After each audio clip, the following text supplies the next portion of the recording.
तो आपने समझा कि क्या करना है?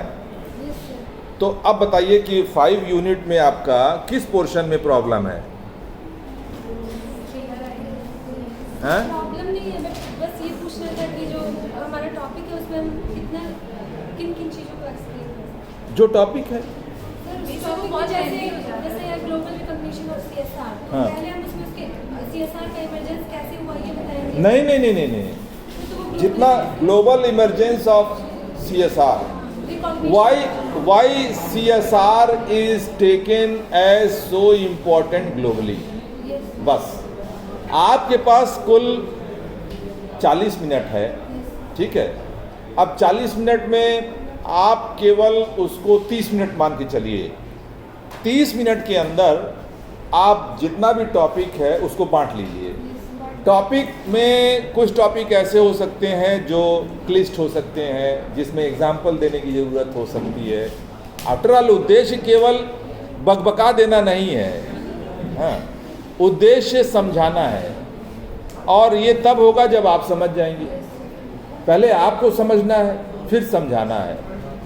2 बात। और तीसरी बात, समझाना इस तरह से है कि हर कोई उसको समझ जाए। अब जो भी टॉपिक आपको मिला है, आप उसको 30 मिनट के हिसाब से एलोकेट कर लीजिए, ठीक है। इस टॉपिक में इतना तब समय हम लोग लगाएंगे, इस टॉपिक में इतना समय लगाएंगे, इस टॉपिक में इतना समय लगाएंगे। आप मीटिंग में, अपनी पहली मीटिंग में ये कह सकते हैं कि सबको टॉपिक बांट दीजिए कि सब लोग कल पढ़ के आएंगे, पूरा पढ़ के आएंगे और इससे संबंधित मटेरियल इकट्ठा कर लेंगे। तो दूसरी मीटिंग में, हाँ भाई आपने पढ़ा, आपको समझ में आ गया, क्या समझा, आपस में शेयर किया, बताया कि हमने ये पढ़ा और हमने ये समझा। फिर उस मीटिंग में यह तय होगा कि हम लोग जो कह रहे हैं कि हमने समझा, उसको अभी और समझने की ज़रूरत है। तो चलो एक दिन का और टाइम कि जो पोर्शन हो सकता है कि ये भी ऐसा लगे आवश्यकता कि पोर्शन को रीएलोकेट करना ठीक रहेगा, ठीक है। पहली बार जब हम पढ़ेंगे तब हमें एक आइडिया होगा कि वास्तव में पोर्शन का साइज़ क्या होना चाहिए, कहीं डिसबैलेंस ना हो जाए। एक व्यक्ति को बहुत ज़्यादा हैवी लोड, किसी को बहुत कम। तो पहली बार जब सब लोग पढ़ के आएंगे तो उसको रीएलोकेट करने की आवश्यकता हो भी सकती है, नहीं भी हो सकती है। अगर होती है तो रीएलोकेट कर लीजिए टॉपिक। अब वो जो टॉपिक आप एलोकेट कर रहे हैं वही आखिरी तक जाएगा। उतना टॉपिक का पोर्शन हर आदमी बार बार उसको पढ़ के अपने हिसाब से स्टडी मटेरियल इकट्ठा करके और अपना पीपीटी भी बनाता जाएगा। पीपीटी भी आप जो प्रपोर्शन है उसके हिसाब से तय कर सकते हैं कि तुम 4 पीपीटी स्लाइड बनाओगे, तुम 6 बनाओगे, तुम 5 बनाओगे। और इस तरह से हमें देखना है कि हमारा मैक्सिमम 30 ही हो सकता है। 30 में पहला एक इंट्रोडक्शन वाला निकाल दीजिए और आखिरी थैंक यू वाला यानी क्वेश्चन, तो बचा 28 में ही। आप 28 में अपने सभी लोगों में अपने पीपीटी को तैयार करने की बात कहिए। फिर नेक्स्ट मीटिंग में जब सब लोग पढ़ के आएंगे तो सब कुछ ना कुछ, किसी को कोई प्रॉब्लम लगेगा, ये पोर्शन नहीं समझ में आ रहा है, ये पोर्शन कहाँ मिलेगा, हमको तो नहीं मिला। तो या तो वहीं पे हम इसको सर्च करने लगे, अगर किसी के पास मोबाइल में या लैपटॉप आप ले आ सकें कुछ लोग, तो फिर से ये देखो मिल गया। वैसे तो हर स्टूडेंट अपने में कैपेबल होना चाहिए कि उसको जो पोर्शन मिला है उसके लिए वो मैटर इंटरनेट से निकाल भी ले और सेलेक्ट भी कर ले कि वास्तव में हमको क्या यूज़ करना है और क्या यूज़ नहीं करना है। ये पूरी जिम्मेदारी हर व्यक्ति को अपने अपने हिस्से का लेना पड़ेगा और उसको मेहनत करके चीज़ों को एलिमिनेट करके सेलेक्टिव कितना पोर्शन हमारे काम आएगा आगे चल करके। हालांकि उसमें भी आप 50% कर लेंगे। जब 2-3 बार पढ़ेंगे उसको सरसरी निगाह से, एक बार थारोली, तो आपको लगेगा कि क्या क्या पोर्शन फाइनली हमें ज़रूरत पड़ेगा, तो उसको भी छांट लीजिए। अंत में बचा जो निथर करके आया, जो छन करके आया, वो 40-50 पेज आपके पास बच गया हर स्टूडेंट के पास। अब उस 40-50 पेज को बार बार पढ़ के समझना है, फिर सोचना है कि हम तो समझ गए, इसको समझाएंगे कैसे, क्या एग्जाम्पल लें। एक आध बार अभ्यास कर सकता है, उसको किताब बंद करके ये मान के कि हमारे सामने स्टूडेंट बैठे हैं, हम उनको पढ़ा रहे हैं और यह टॉपिक समझा रहे हैं, तो आप घर में अभ्यास कर लिए। सब लोग पहले से तय कर लिया कि सब लोग पहले, अगर सब लोगों का तैयार हो गया पोर्शन तो सब लोग कल अभ्यास करके आएंगे। फिर दूसरे दिन जब जुटे तो अभ्यास में क्या क्या प्रॉब्लम आई, कहाँ कहाँ दिक्कत हो रही है, डिस्कस करेंगे। तो हर व्यक्ति एक दूसरे को जो भी हेल्प कर सके उसे बताएगा। कोई ऐसा प्रपोर्शन लगा कि कोई एक व्यक्ति डील नहीं कर पा रहा है तो उसको कोई गाइड कर सकता है, थोड़ी देर उसको पढ़ा सकता है, या आपस में फिर से एक्सचेंज कर सकता है एक दूसरे का, तुम हमारा ले लो, हमारा हम तुम्हारा ले लेते हैं, like that. somehow you have every day you have to work 4-5 hours in such a manner that you could master on that portion. Master on that portion means आप किसी भी लेमैन को उसको अपने शब्दों में लिमिटेड टाइम में समझा सकें। लिमिटेड टाइम बहुत ज़रूरी है ध्यान में रखना, क्योंकि अनलिमिटेड टाइम मिल जाए तो जैसे कि कह के समझाते चले जाएंगे, समझे चाहे न समझे। लेकिन चूँकि हमेशा लाइफ में रिसोर्सेज लिमिटेड होते हैं, इस नाते यहाँ भी लिमिटेड रहेगा, और उस स्ट्रिक्टली लिमिटेड टाइम में ही आपको अपना काम करना है। ऐसा तभी संभव है जब आप अपना काम बड़े अच्छे से समझ चुके हैं, तैयार कर चुके हैं, प्रैक्टिस कर चुके हैं, और फिर आप उसको प्रेजेंटेशन के रूप में आप डिलीवर करने जा रहे हैं। ठीक है, तो यही मुख्य काम है। ठीक है, अब इसमें कोई ऐसा हार्ड एंड फास्ट रूल नहीं है कि कोई गलती हो जाए तो फांसी पे लटका दिया जाएगा, या कोई चीज़ छूट जाए, कोई चीज़ भूल गए। लेकिन इसका मतलब ये भी नहीं है कि ऐसे ही चले आए अपना आके लगे सीलिंग ताकने, हाँ, या कागज़ ले आ रहे हैं, सज्जी पढ़वा कर रहे हैं, पूरा धुआंधार पढ़ते चले जा रहे हैं। तो ये सब चीज़ नहीं करना है। करना वो है जो आप कर सकते हैं। You are capable, you can do a lot of thing provided you prepare, you want to do that. So आपको यही अपनी ताकत पहचाननी है कि आप वास्तव में अगर थोड़ा मन लगा के अपना काम कर दें तो बहुत अच्छा कर सकते हैं। जो भी मेहनत करेगा उसके हाथ में अंत में यही निष्कर्ष आएगा कि देखो बहुत ज़्यादा तो हम मेहनत भी नहीं किए, इससे ज़्यादा मेहनत कर सकते थे, और इतना करने में हमने इतना बढ़िया किया। Everybody can do that, I just want to feel like that. Okay, so that is the objective.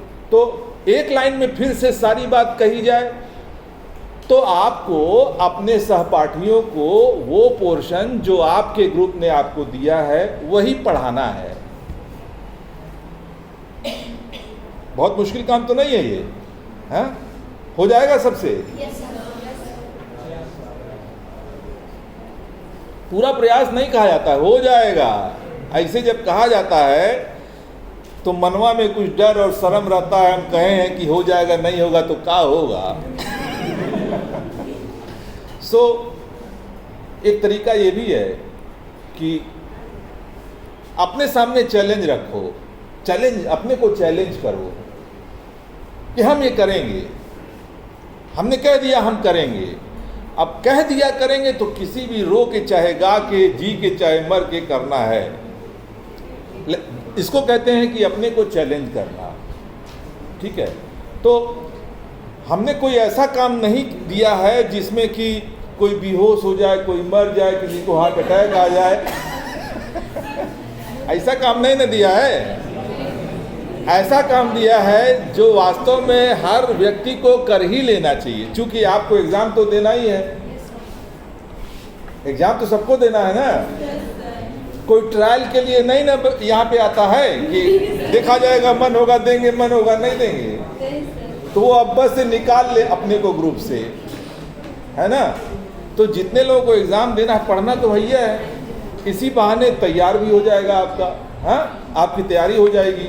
और आप 7 ग्रुप है, हर ग्रुप में 1-1 दर्जन लोग हैं, 1-1 दर्जन टॉपिक तैयार किए हैं। आपका 5% पढ़ाई, अब 95% और लोग पढ़ा दे रहे हैं, हाँ। 5% मेहनत में 100% का रिटर्न। कहीं ऐसा बिजनेस आपने सुना था? 5% इन्वेस्टमेंट और 100% रिटर्न। आप हमारी बात समझ रहे हैं ना, रिटर्न कैसे होगा? जब सब लोग अच्छे से पढ़ के आएंगे और पढ़ाएंगे तो सब आपका रिवाइज हो जाएगा कि नहीं हो जाएगा? हो जाएगा। बाकी पोर्शन जो बहुत इजी है, सिंपल है, वो तो खूब अच्छे से यहाँ डिस्कशन हो ही गया। और ये पोर्शन जो इम्पोर्टेंट है वो जब आप अच्छे से पढ़ेंगे, हर आदमी के जिम में खाली 5% है या sometimes less than 5%, you are preparing only 5% or less than 5% and you are getting 100%. So everybody will come out with his or her best and you will be eager to know how our classmates themselves can teach us like a teacher, and every classmate has also got a challenge how to teach like a teacher. Okay, and that is very possible. बस केवल एक हफ्ता तैयारी करना है। इम्तहान में तो फिर भी इससे 1 महीना तैयारी करना रहता है। और यहाँ कितना बढ़िया बिजनेस है कि 1 हफ्ते की तैयारी में 100% आपको तैयार हो जाना। एक अलग तरीका होगा, अलग मेथड होगा। आप अपने फ्रेंड से ही अपना लेक्चर सुनेंगे, आपको इंटरेस्ट भी आएगा और आपकी यह क्यूरियोसिटी और आपका यह इंटरेस्ट आपके पूरे सिलेबस को तैयार करा देगा। ऐसा हमको लगता है। किसी को क्या लगता है कि सर ये सब ऐसे ही है, हो नहीं पाएगा? Is there anybody who think like that?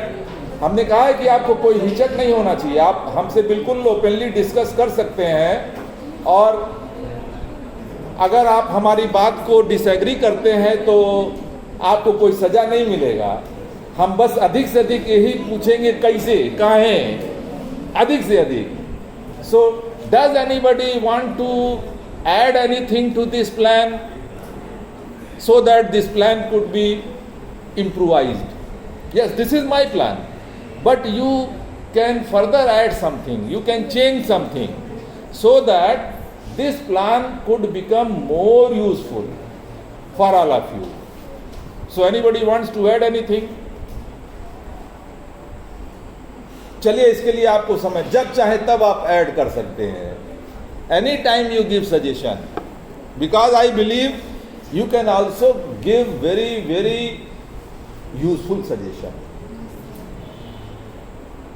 and any useful suggestion must be incorporated in any plan for the optimum benefits, for the maximum benefits.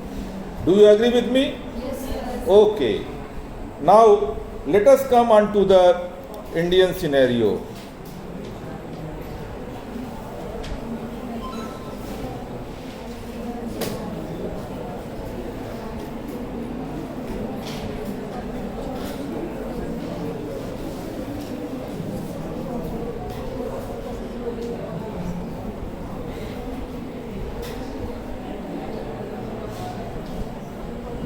ये ग्रुप नंबर 1 का प्रपोर्शन है आई थिंक, जिसमें भारत में CSR के लिए क्या क्या legal provisions हैं। हमको नाम नहीं याद है, इस नाते हम 1 2 3 कह रहे हैं। Okay, so who is group number 1? Yes, आपके सारे मेंबर खड़े हो जाए, आपके ग्रुप के।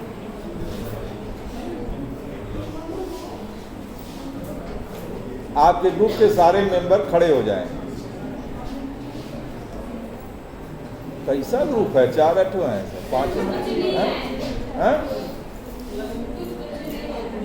आए नहीं है, अक्सर नहीं आते हैं, आज नहीं आए हैं। तो आपने क्या किया अब तक? आपका सबको, हर मेंबर को आपने अपना टास्क असाइन कर दिया? कहाँ तक बात पहुंची? सब लोग प्रिपेयर कर रहे हैं? क्या वो slide, you see slide is the last. Slide में कितना मेहनत लगना है भाई? सबसे इंपॉर्टेंट काम है कि आपका कंटेंट पर पूरा कमांड हो जाना। स्लाइड तो 10 मिनट में तैयार हो जाएगा भाई। 12 लोग 4 स्लाइड बना रहे हैं, अपने आप 48 हो गए, उसे तो 12 लोग 3 बनाना ही पड़ेगा, तब भी ज़्यादा हो जाएगा। 3 स्लाइड बनाने में कितना टाइम लगेगा?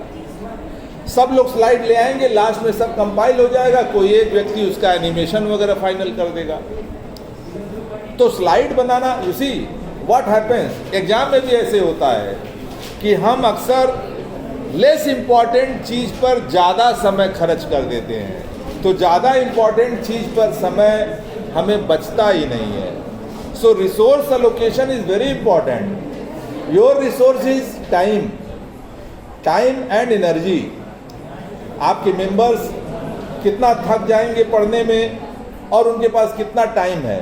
आफ्टर ऑल मान लिया कि every member can give 4 to 5 hours every day and you have only 6 days remaining, okay.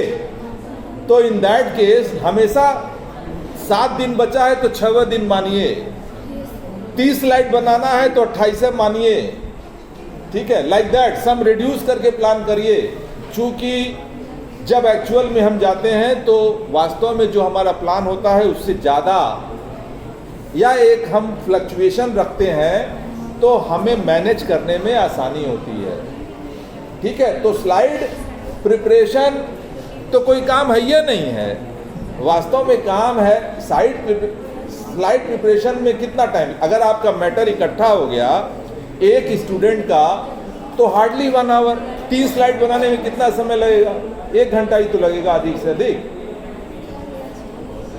तो don't waste your time on thing. You see first and foremost important thing is कि concept clarity आपकी हो गई या नहीं हो गई। हर group के लिए एक प्लान भी हो सकता है कि how to ensure that every members concept clarity is achieved. There may be a plan, and group leader and everybody else can think how to ensure that every member has done his or her job in the perfect most manner. कुछ कमी रह सकती है, फिर से उसको suggestion दिया जा सकता है। सब लोग सजेशन देंगे तो उसको भी समझ में आएगा और उसको फिर से वो इम्प्रूव करेगा। समटाइम्स टेंशन की वजह से किसी एक के दिमाग में कोई बात नहीं आती है, so other members in the group can help that particular member on that particular topic, okay. So this is how the team works. So हमेशा थोड़ा सा बफर रख के प्लान करिए। बफर मतलब थोड़ा टाइम रिजर्व करके, हाँ, जितना आपके पास 7 दिन है तो 6 दिन मानिए, लाइक दैट, देन आपको कोप अप करने में आसानी होगी। तो आपका जो पोर्शन है, पोर्शन क्या है, पढ़िए अपना, ओके। ये कॉर्पोरेट गवर्नेंस वेरियस मॉडल्स या कॉर्पोरेट गवर्नेंस इन इंडिया, ये किसके पोर्शन में है? Corporate governance in India second में है, ओके। बैठ जाइए अब इनकी बारी। आप लोग सभी मेंबर्स खड़े हो जाइए। 4 2 6, हाँ, पर पूछ लीजिए। सर जैसे हमारे ग्रुप में कुछ लोग एग्जिट कर दे रहे हैं तो उसके लिए हमको न्यू मेंबर ज्वाइन करना पड़ता है, सर इसके लिए क्या करेंगे? हाँ, न्यू मेंबर आप रख लीजिए, लेकिन जो एग्जिट कर रहे हैं उनका नमूना हमको दे दीजिएगा। भाई एग्जिट क्यों कर रहा है जरा हम इससे पूछेंगे, और क्यों बाद में किया ये भी पूछेंगे, और उनका नाम दर्ज हो जाएगा डिफॉल्टर्स में। तो हमको ये भी जानना है इसी माध्यम से कि सेशनल में किसको कितना नंबर मिलना चाहिए, है ना। तो जो एग्जिट कर रहे हैं किसी को ज़बरदस्ती तो रोका नहीं जा सकता है, जाने दीजिए, लेकिन नाम हमको बताना होगा उनका, और आप जितने लोग जाने दीजिए और नए मेंबर रख लीजिए। और हो सके तो बिहाना भर बता दीजिए कि कौन कौन छोड़ा। आज वो चैट बॉक्स में लिख दीजिएगा नाम, ठीक है। तो they will be remove from the Teachmint also, and they will also be asked questions in this regard, and they will be marked for further actions, okay. तो बैठिए आप। और कोई सवाल? और कुछ नहीं। अब आपके ग्रुप में 2 2 4 2 6, बाकी 6 लोग कहाँ हैं? कल खड़ा करते तब वो इतने ही लोग निकलते हैं।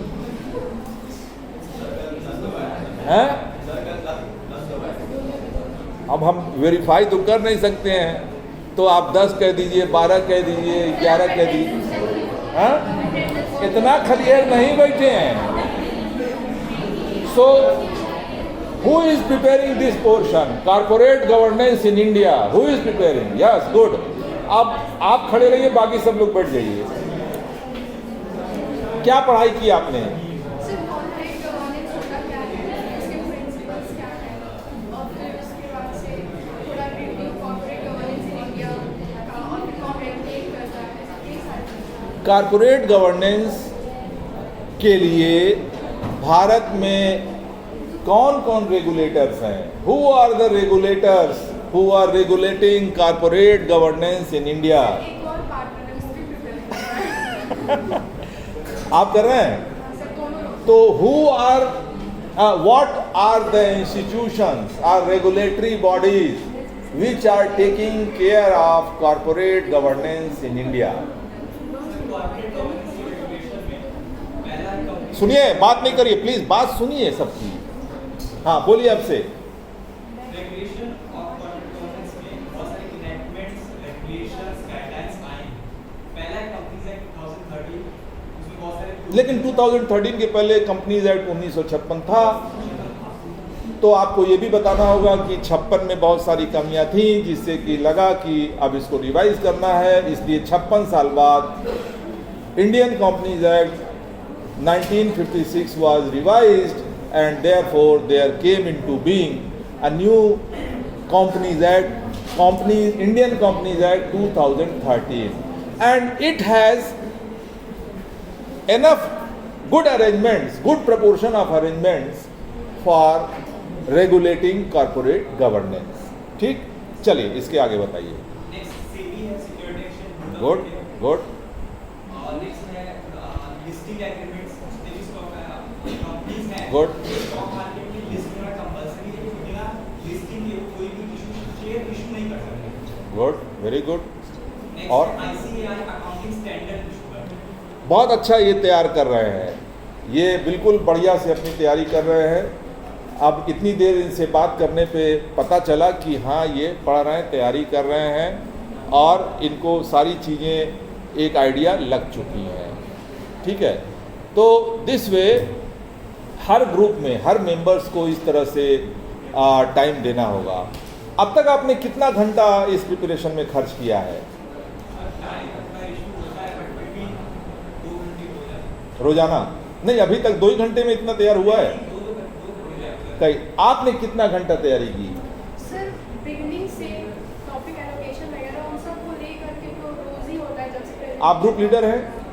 ओके, ठीक है ठीक है, ओके, तो बैठिए। So this way I just told you a group leader may have some additional workload, therefore I can accept that she has not got enough time to go through the chapters and contents, but the members, yes, they have done their job and they are doing very well. So this way every group can test and instruct their members. You are not doing well, just meeting होता है, उसमें सवाल पूछिए। ऐसे ही सवाल तो कोई भी पूछ सकता है, उत्तर देना जरूर कठिन है, सवाल पूछना कठिन नहीं है। So इससे हर मेंबर को अपनी बारे में पता भी चल जाएगा कि हम तो समझते थे कि हमारा तैयार हो गया, लेकिन पूछा गया तो हम बता नहीं। So this trial and error, this way, this gives you an idea about how to proceed towards perfection. Day 1 से परफेक्शन नहीं आता, but you have to keep a watch on your progress, whether you are going in right direction और not, and your group meeting is quite useful in that sense. Do you agree with me? Okay. So now let us come on to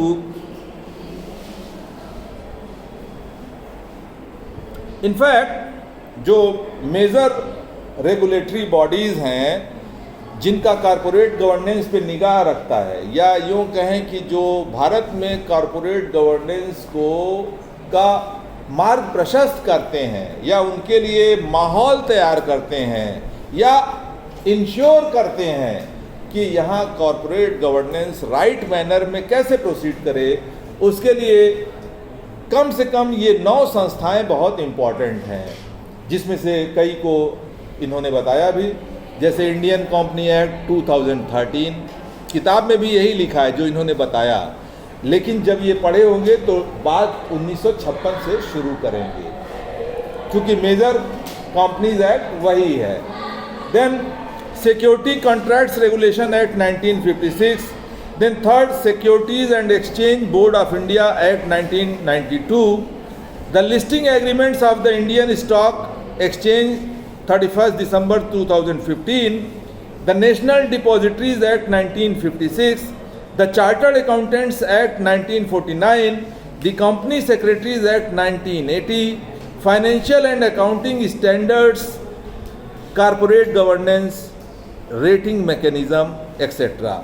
So these are the 9 institutions, and you have to tell a little bit about everyone and what is the role of each and every in paving the way for corporate governance in India. You got my point? Moreover, you see,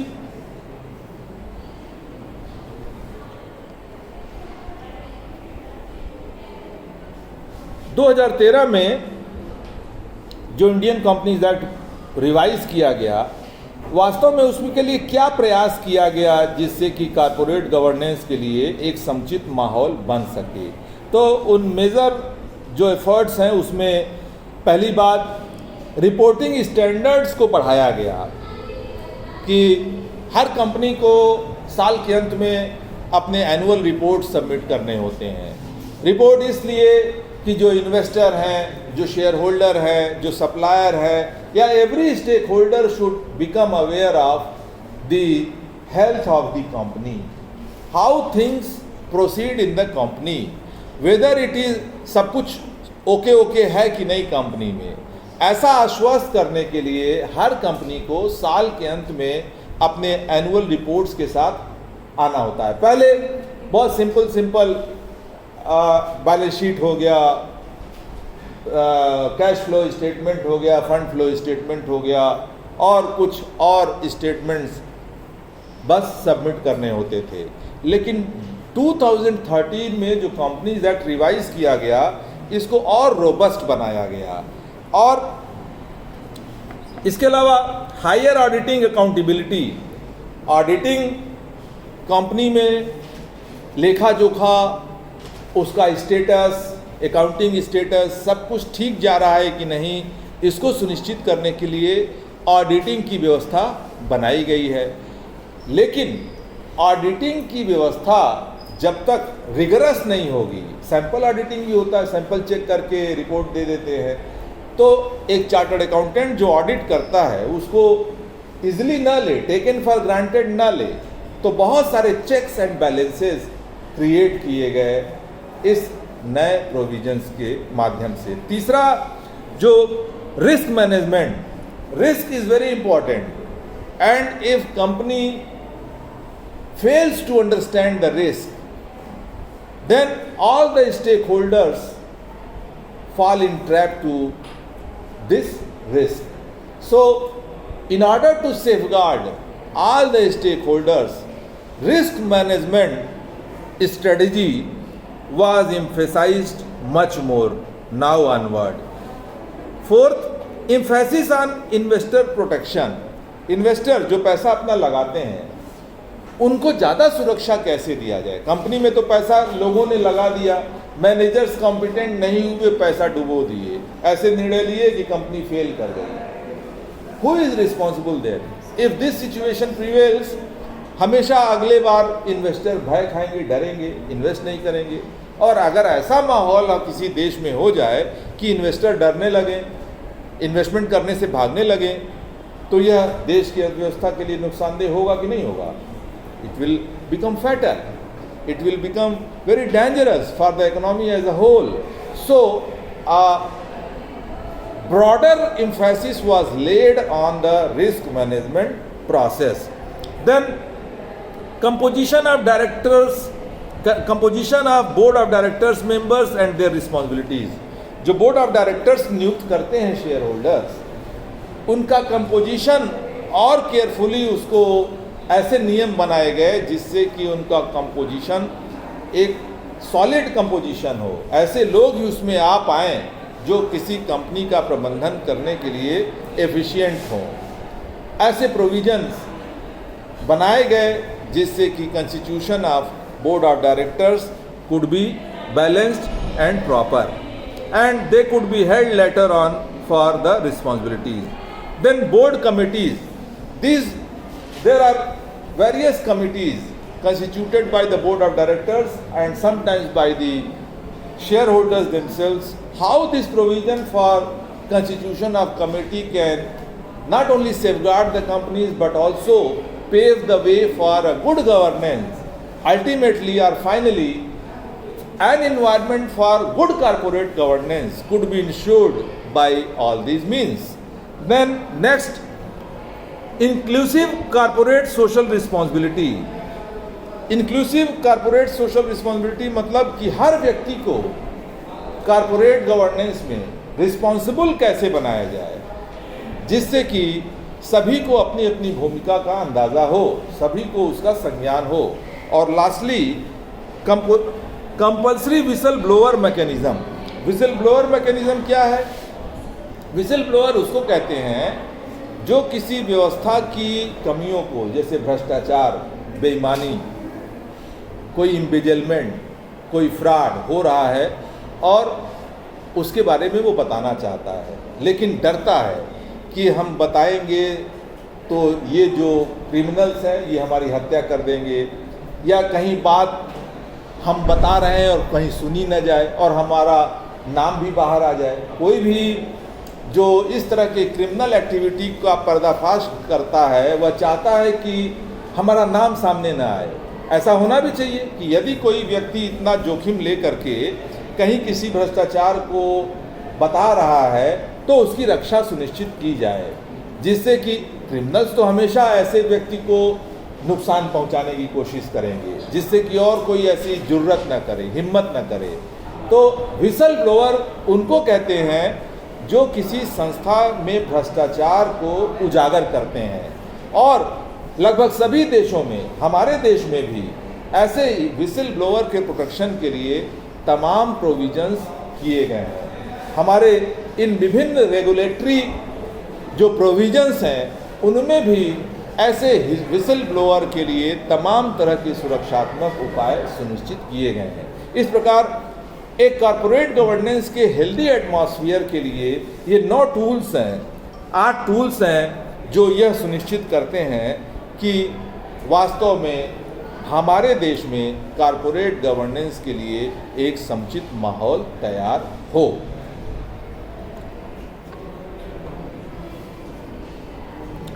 अब हम 2013 का जो यह companies act revise हुआ है, हम पहले भी कह चुके हैं कि 1956 की तुलना में 2013 में जो ये, वैसे तो रिवीजन हर 2 साल 3 साल पे कुछ न कुछ होता रहा। आप कंपनीज एक्ट की किताब पढ़ेंगे तो अलग अलग तरह के कंपनीज एक्ट की बात सुनेंगे, लेकिन जो मेजर हमारा कंपनीज एक्ट है वो सबसे पहले हमारे सामने उभर करके आया था 1956 में। कंपनीज एक्ट की पहले निर्माण तो 1948 या 1949 में, या उसके पहले भी 1948-49 देश की स्वतंत्रता के बाद उसको रिवाइज किया गया और फिर 1956 में उसका ऐसा पुख्ता स्वरूप बना जो लगा कि हाँ अब बन गया है, हमारे देश के लिए यही मुफीद है।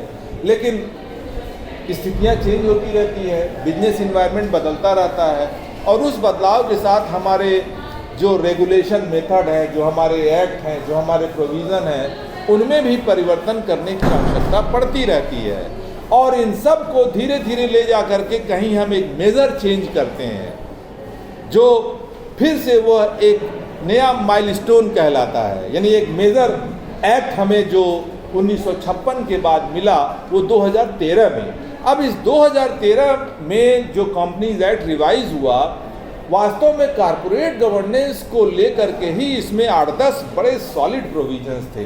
वो क्या थे उनको जानना जरूरी है। यह जो 8-10 सॉलिड प्रोविजंस कारपोरेट गवर्नेंस को ही ध्यान में रख करके किए गए वो कुछ इस प्रकार थे। Number 1, increase reporting standards.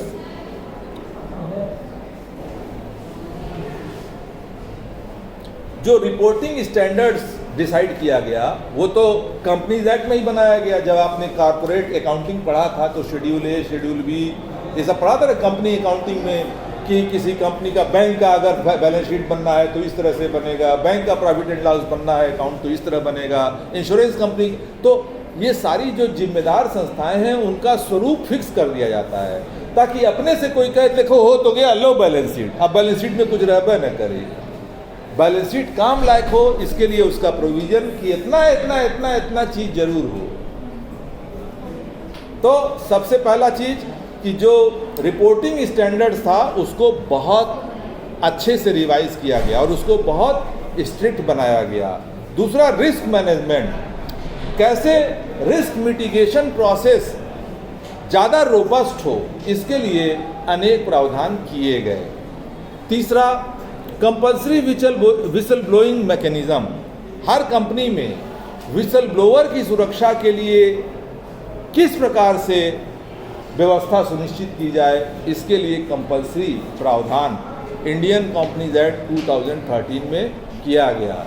चौथा, composition of director board members and there responsibilities. Board members कौन हो सकते हैं, उनकी क्वालिफिकेशन, उनके लिए इसेंशियल बातें, उनकी रिस्पॉन्सिबिलिटीज, यह सब नए सिरे से डिफाइन किया गया।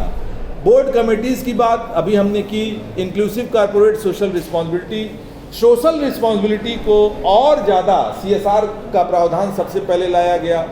निश्चित टर्नओवर 3-4 कैटेगरीज कंपनी की बनाई गई कि अगर ऐसी ऐसी कंपनी है तो उसके अपने नेट प्रॉफिट का 2% या उससे ज़्यादा CSR पे व्यय करना है।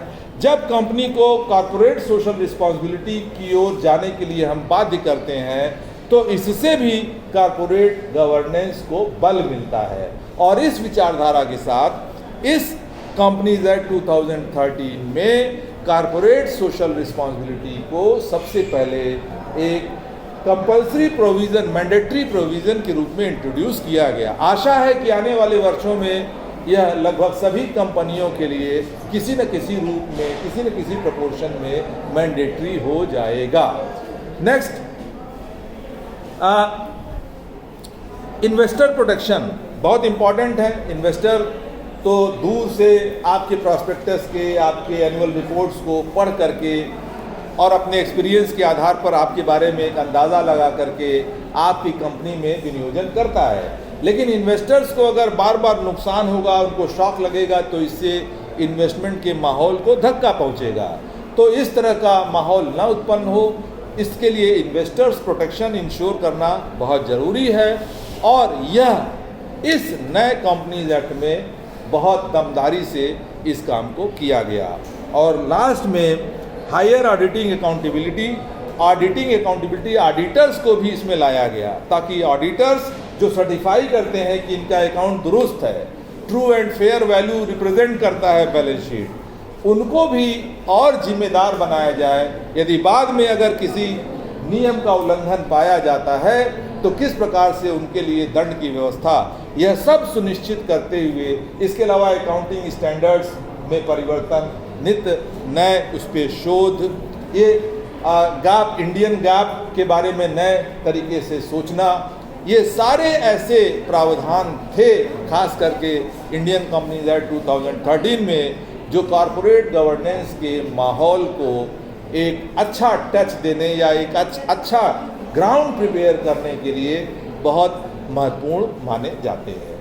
ठीक है, तो यहाँ हम रुकते हैं, फिर आगे हम लोग इस बात करेंगे। लेकिन आगे कल आपका वर्कशॉप है 12 से 2:30 बजे तक सेमिनार हॉल में। ठीक है, तो सभी लोग सेमिनार हॉल में आएंगे 12 से 2:30। हाँ, 1 मिनट, हाँ थर्सडे, आज क्या है, मंगल है? हाँ, तो परसों थर्सडे है ना? आज 26 तारीख है जी। ठीक है, परसों भी तो हमारा क्लास होता ही है, तो परसों 12 से 2:30। ठीक है, आपको वहीं सेमिनार हॉल में आना होगा। Thank you.